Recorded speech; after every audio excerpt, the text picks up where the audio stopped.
অনেক দিন আগেরকার কথা। চাঁদপুর নামে এক ছোট্ট গ্রামে বাস করত হরিপদ নামে এক গরিব মাটির কাজের কারিগর। তার সঙ্গে থাকত স্ত্রী বসুন্ধরা আর দুই মেয়ে, বড় মেয়ে রত্না আর ছোট মেয়ে মেঘলা। রত্না খুব পরিশ্রমী, সকাল থেকে সন্ধ্যা পর্যন্ত সংসারের সব কাজ সে গুছিয়ে করে। আর মেঘলা, সে একটু আলাদা, কাজকর্মে মন বসে না, কিন্তু গাছ, ফুল, পাখি আর মাটির খেলনা বানাতে সে অসম্ভব ভালোবাসে। একদিন মা রাগ করে বলল, এই মেঘলা, সারাদিন মাটির ঢেলা নিয়ে খেলিস, কিছু কাজ শিখবি না? মেঘলা চুপ করে জঙ্গলের দিকে চলে গেল। জঙ্গলের ভেতর সে রোজ যে পুরনো বটগাছটার কাছে বসে, আজও সেখানে গিয়ে মন খারাপ করে বসল। হঠাৎ নরম একটা কণ্ঠ শোনা গেল, কাঁদছিস কেন মা? মেঘলা অবাক হয়ে দেখল এক সাদা শাড়ি পরা দেবী মূর্তি। তিনি বললেন, তোর হাতেই আছে তোর গুণ, শুধু বিশ্বাস দরকার।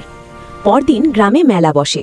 হরিপদ ঠিক করল রত্নার তৈরি হাঁড়ি নিয়ে যাবে, কিন্তু মেঘলা চুপি চুপি নিজের বানানো মাটির পুতুলগুলো নিয়ে গেল। মেলায় সবাই অবাক, রত্নার হাঁড়ি যেমন বিক্রি হলো, তার চেয়েও বেশি ভিড় জমল মেঘলার পুতুলের সামনে। এক শহরের লোক বলল, এগুলো কে বানিয়েছে? সেই দিন থেকেই মেঘলার নাম ছড়িয়ে পড়ল।